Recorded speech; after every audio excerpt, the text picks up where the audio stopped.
नमस्ते। आज के इस दिलचस्प चर्चा में हम एक बहुत ही गहरी बात समझने वाले हैं। गोल सेटिंग यानी लक्ष्य तय करने का मनोविज्ञान। हम अक्सर सोचते हैं ना कि सक्सेस पाने के लिए बस एक बढ़िया सा प्लान चाहिए, लेकिन असल में सबसे बड़ी रुकावट बाहर नहीं, हमारे अपने दिमाग के अंदर होती है।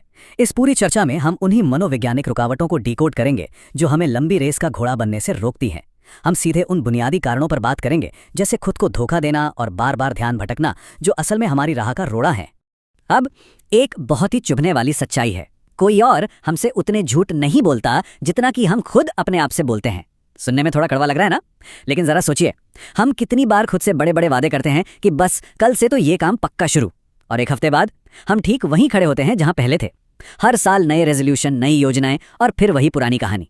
ये कोई एक बार की बात नहीं है, ये एक पूरा चक्र है जो सालों से चल रहा है। हम दूसरों से ज्यादा अपनी ही नजरों में अपने वादे तोड़ते हैं, और सच कहें तो यही हमारी सबसे बड़ी कमजोरी है। तो ये सब हमें एक बहुत ही अहम सवाल पर लाकर खड़ा कर देता है।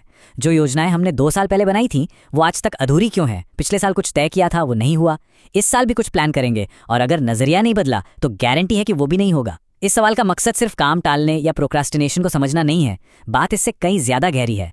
ये मामला है सेल्फ डिसेप्शन, यानी खुद को धोखा देने का। हम बस खुद को ये झूठा दिलासा देते रहते हैं कि अरे अभी तो बहुत समय है या बाद में कर लेंगे, जबकि असल में हम बस सच्चाई से भाग रहे होते हैं। तो आइए सबसे पहले इस मूल समस्या को समझते हैं। आत्म धोखे का ये चक्र आखिर है क्या और ये कैसे काम करता है?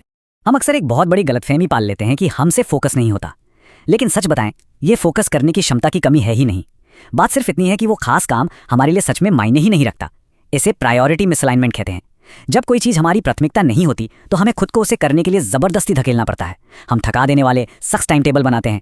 लेकिन जरा सोचिए, जब हमारे दिमाग में कोई ऐसा लक्ष्य होता है जिसके लिए हम सच में बेताब होते हैं, तब हम बिल्कुल अजय बन जाते हैं। तब बात ये नहीं होती कि फोन से कैसे दूर रहें, तब बात ये होती है कि ये काम हमारी प्राथमिकता है और इसके बीच में कोई नहीं आ सकता, बिल्कुल कोई नहीं। यहीं से बात आती है हमारी अगली बड़ी चुनौती की, भटकाव का जाल, और कैसे हम बोरियत के डर पर जीत हासिल कर सकते हैं। इस जाल को तोड़ने के लिए हमें एम्ब्रेस बोर्डम यानी बोरियत को अपनाने का कॉन्सेप्ट समझना होगा। मशहूर लेखक कैल न्यूपोर्ट इसके बारे में काफी बात करते हैं।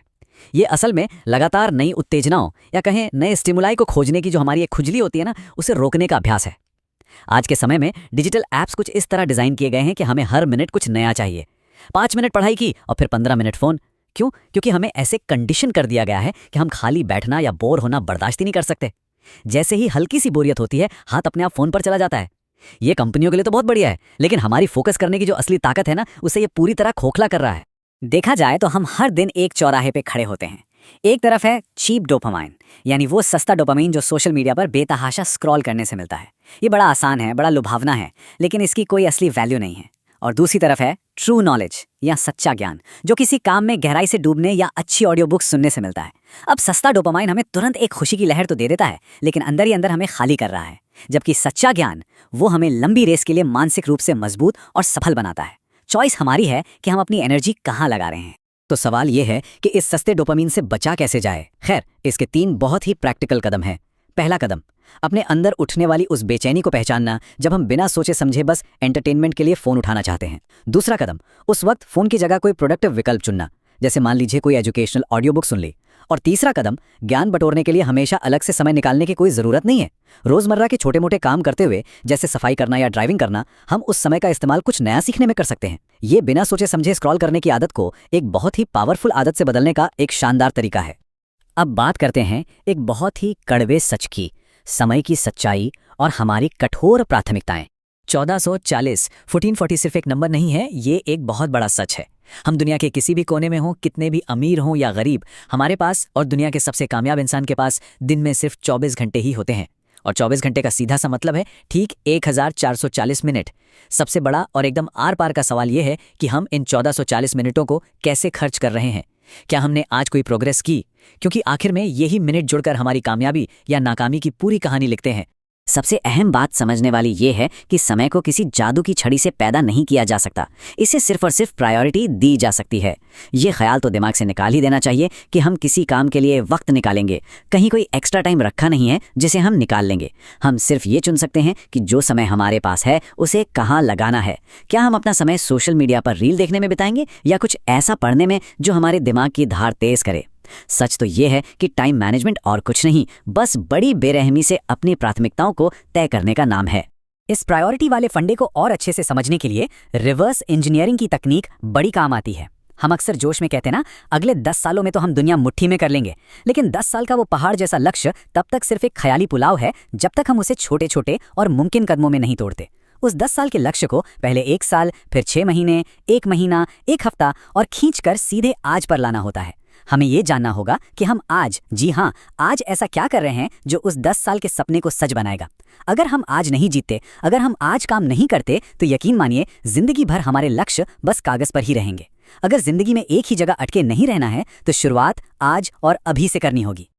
और अब हम आते हैं इस पूरी पहेली के अंतिम और सबसे अचूक समाधान पर, अपनी पहचान यानी अपनी आइडेंटिटी को ही बदल डालना। इसे ऐसे समझते हैं, एक तरफ है सुबह 6 बजे उठने की सिर्फ कोशिश करना। हम शायद मोटिवेशन वाले वीडियो देखकर पहले दिन उठ भी जाएं, दूसरे दिन भी उठ जाएं, लेकिन तीसरे दिन हम वापस अलार्म स्नूज कर देंगे, क्योंकि अंदर से हम जानते हैं कि लेट तक सोना हमारी पुरानी आदत है। लेकिन दूसरी तरफ क्या है? दूसरी तरफ है एक अर्ली राइजर बनना, एक ऐसा इंसान जो सुबह जल्दी ही उठता है। ये सिर्फ एक आदत नहीं है, ये एक पूरा का पूरा माइंडसेट शिफ्ट है।